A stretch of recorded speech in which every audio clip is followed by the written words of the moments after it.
One and all, welcome back to the channel for another competitive series. We open up our regions here for a new Civ matchup. Anatan on the north side of the yellow playing as the House of Lancaster. The whole list of opponents. See what I done there? Coming in on the other side. Crackety is going to be on the Knights Templar in the teal. Honestly, like I'm starting to think more about Carmel. With Carmel's addition, I'm not even sure I care for regions anymore. It feels like obviously Carmel needs to go through 2 or 3 more iterations. But once it does, I think it's just going to be a better version of this map. Has KP never hit Kong? KP has never tried to hit Kong. Why am I referring to myself in the third? What?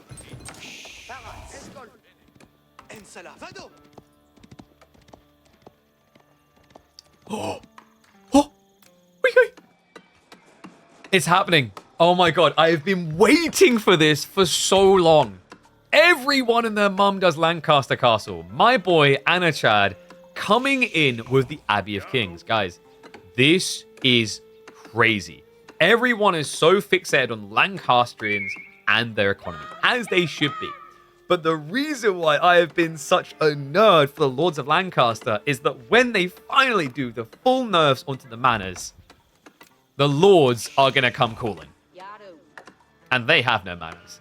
Reminder, these guys only cost 160 resources. They have 230 HP. You get 1 for free. And that means that if you mass Lords of Lancaster, it gives you a decent front line and a switch into Yeoman where your Bromen are going to have 84 HP per archer in Feudal. Which, reminder, normally you have 70. Now that's interesting response. Crackety going Knights Hospitalier. I actually don't mind this choice. The idea behind Knights Hospitalier is you can actually just kind of outlast the Lords of Lancaster. It is going to be difficult in Yeoman, though. The problem that Crackety could run into here is that Hospitalier have less ranged armor than melee armor.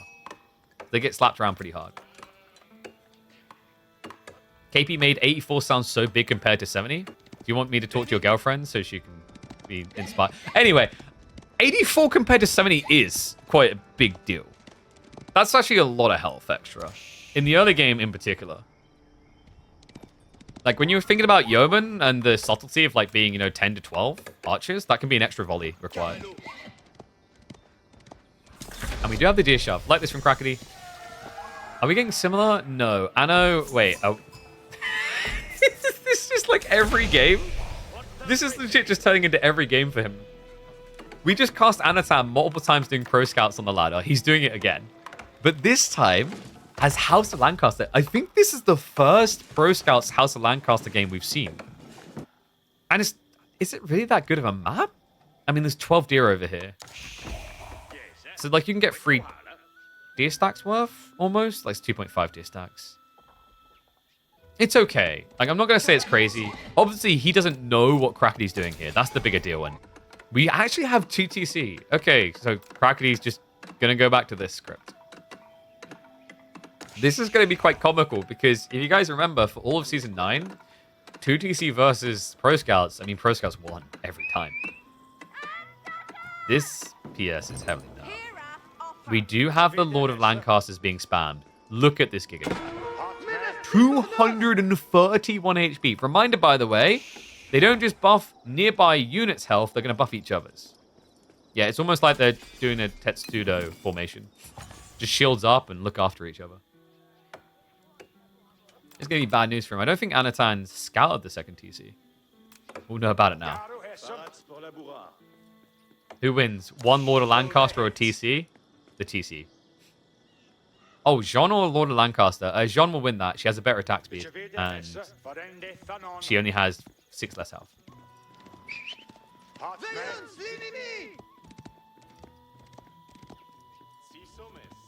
Okay, so now that he sees this, does Anatan maybe still go for an all-in? Or is this going to be a pivot to castle? It's weird. I don't think House of Lancaster really gets much from fast castle rushes without manners. It's not like when you're playing English, you're like, okay, that's going to be a second TC. There's a very different civ. You can, so we have done a build. We used it on Enlightened Horizon against Warman.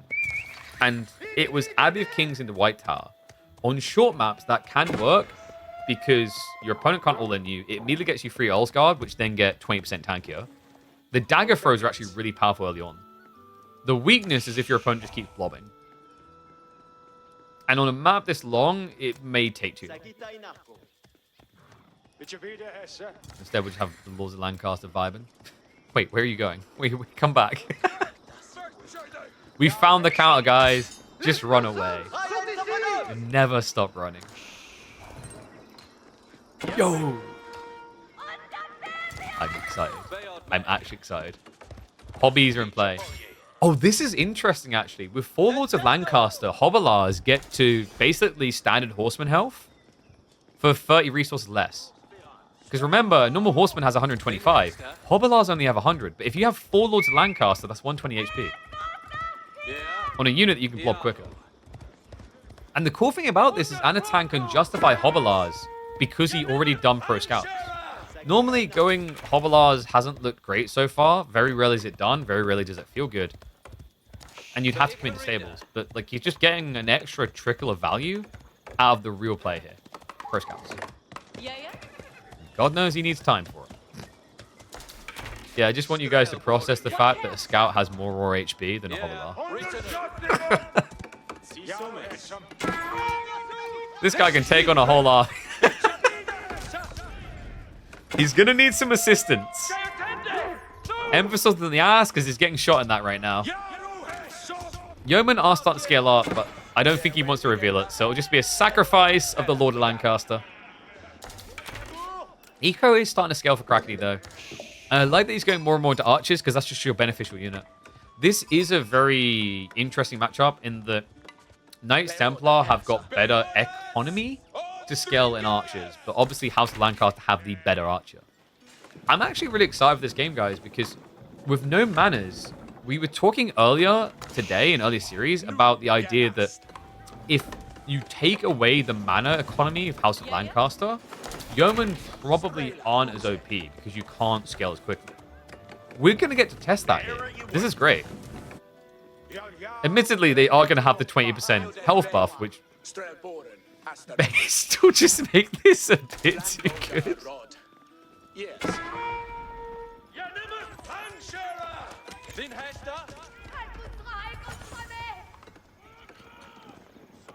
Yeah, I'm going to start poking. So it does at least keep some of the walls from going up.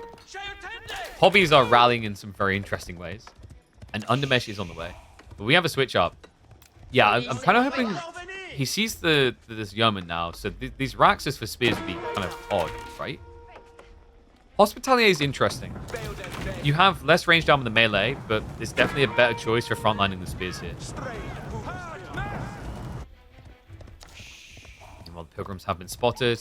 Could even think about just sending over a handful of yeomen to deny that. But I think right now, Anno knows he needs everything on the forward. Steel arrow there, Undermesh on the way. Actually close to neck and neck when it comes to blacksmith tanks. Reminder, just standing here, look at the health. 81 compared to 70. Yeah, we've talked about the fact this unit has range. It has movement speed. Decent damage. How about health as well? It is it's actually the opposite of a Yumi with this build. It is the polar opposite. Like, this is what Yumis were meant to be. Imagine how good Japan could have been. He's going to get a break for the wall. I wonder, does Anno go into siege engineering now? No, he's going to go mass hobbies. It's pretty smart. Hobilar's torch damage is the same as any normal unit. So mathematically, like, this is crazy. You're paying 90 resources for a cavalry unit that gives you a torch. Pretty good unit to blob for a blitzkrieg on buildings. Meanwhile, he's going to bait the archers in range of the Lords of Lancaster. Not something you can try to target first. Not with 255 HP. And love that. Look at the target healing here. Just trying to waste the yeoman's time. Hospitalier are going to fall. And the Hobilars come in. You can see what Crackney was trying to do here. He wanted the yeoman cleared to make way for the spearman. I think he had a feeling that this might have been on the way. Just pushing back so far. Yes, the Lords of Lancaster have died, but more are being produced. And at the core of it, the thing that lasts, the thing that matters is the yeoman. He's going to actually commit friendly fire on his own sheep. I think that's pretty anti-Lancastrian. Crackney will at least be able to push him back and beyond. Okay, so overall, like a pretty good hold for Crackety. I think the 2TC is just too much to dive right now. Feels like Anatan maybe wanted to wait another minute to get the Hobbler count up. Hobbler scaling's weird at this stage because you can get 4 out a minute per stables. Sometimes people see this like hill training tech with the Castleys and they think, wow, hobby spam is strong. But in feudal, even though they're cheaper, I find this unit feels a bit like an oddity to bulk. In theory, like the way you can play Hobbler is you just pull them back, the good old Abbey of Kings build. Just go back and heal. A lot of micro. It also just means you just have no front line for the Yeoman. In an ideal world, if Anatan had all 4 Lords of Lancaster when that dive goes in with like 4 Hobbler, he clears probably like 8, 9 more archers. In his archers. Cracky. Had enough camping in the base. Body blocks coming from the Hospitalier. Love that. He pushes him away, so he doesn't actually finish him off quick enough. He's now got the gap. The extra health is not there anymore. This is a sick push by Crackety. She needs to try and stay away from him because the backstab is now coming in from the hobbies. Sick micro there by Crackety. Big brain maneuvers. He's going to catch up now. We do have a little bit of lag there, but we will get back in the action. But once again, every time he takes these engagements, all he cares about is how little Yeoman is Anatan left. Because every time he does this, his villager lead is increasing. Honestly, I think Crackety may have just cooked him. This looks really, really good for him right now.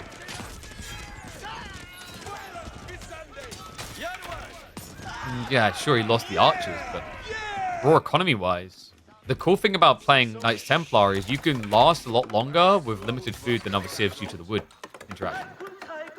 I think he knows it's now or never. Siege engineering's on the way. It's just crazy how quickly he's reblobbed.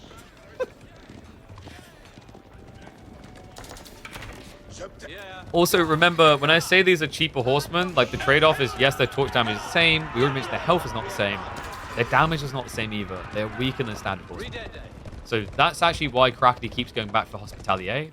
Obviously, Yeoman kills Spearman too quickly. Yes, Hospitalier have less ranged armor, but the melee is more than good enough to just lock the Hobbler in place. Really cool build. I think this might be one of my favorite Hospitalier builds so far. It also just makes these small flank raids so difficult. Like, these 4 hobbies go in, and these villagers over here, there's enough of them with shivs out, they should be able to just contest. 65 HP. Oh no, I'm being hit. Shivs! Like the hobbies are just odd. I'm never gonna get over that. They feel like such a sad unit right now.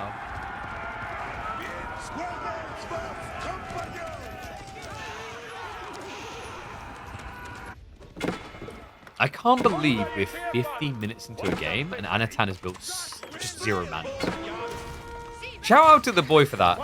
I respect that. By the way, that is not balanced. Why does the Lord of Lancaster inspiration work on siege? He can give it an extra 80 HP. What? There we go, charges in. Oh my god. That is not reasonable. Flash comes in, Crackety. Enough Hospitalier to hold choke point for now. Is sniping down the Lords of Lancaster. Really important you do this first so you can get the follow-up kills. All of a sudden that extra health no longer exists with Yeoman, no longer exists with the Ram. However, Crackety, he needs to get a few more troopers out here to frontline with ASAP. TC Fire is definitely assisting him. Second wave of Hospitalier is going to come in to clean up, so that should be enough to push him away. I know it's that cursed lesson. 1 Ram very rarely is enough for a TC. The other awkward issue I think that Anatan's having is because Crackety went mass archers, it's way too easy now to remove the Lords of Lancaster.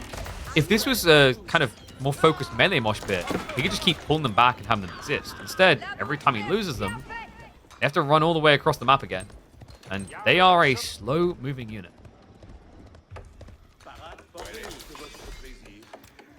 Even farms now. You reckon Crackety's just got some music playing in the background, just vibing? I'd be at this stage. This was good. That's actually a lie. I wouldn't be at this stage. Like, I don't like defensive play. So I probably feel a little bit dirty.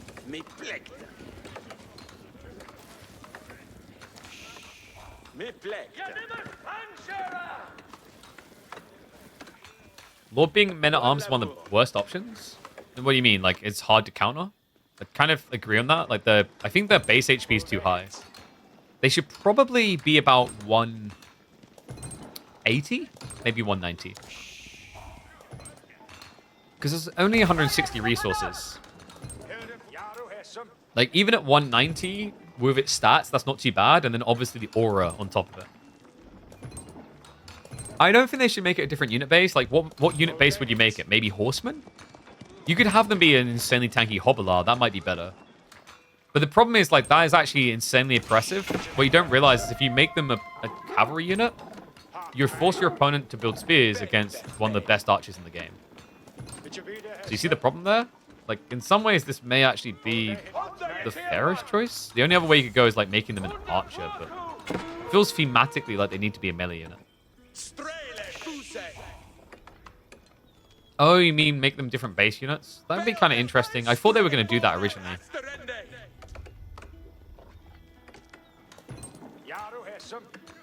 But that, by the way, I think that's an interesting concept to say for a different Civ, where, like, you have almost Khan-like units that buff different. So it'd be somewhere between Khan/Yon and Bannerman.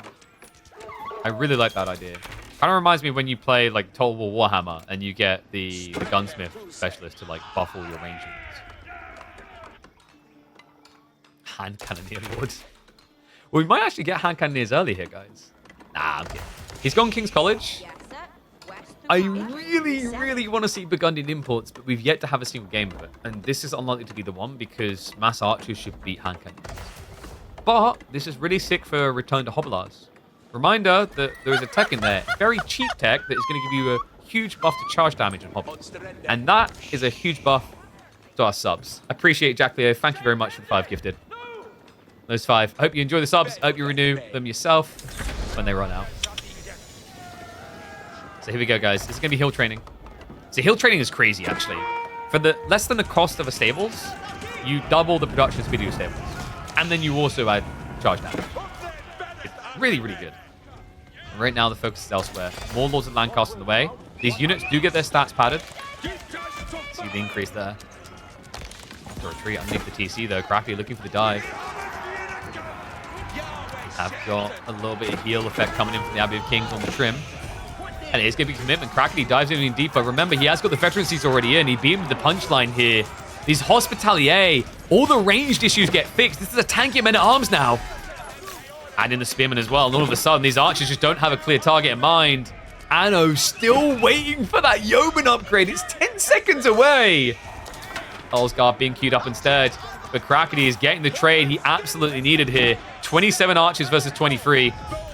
Yeoman upgrade only now triggering. But the damage may already be done. He's flooded into the production. Economy does not look safe at all. This game looks firmly in the grasp of Crackety. So the Archer Wave is going to get cleared up. But Anatan with 2/3 of his economy idle. His opponent's getting fortresses. This is the classic GG on regions, guys. More often than not, I would say like 80% of the time, the person who gets the keep drop in the center on this map in the last year and a half competitive is winning. And that stat track is going to continue here. Finally, something other than Manors. Immediately, it leads to the loss for Lancaster.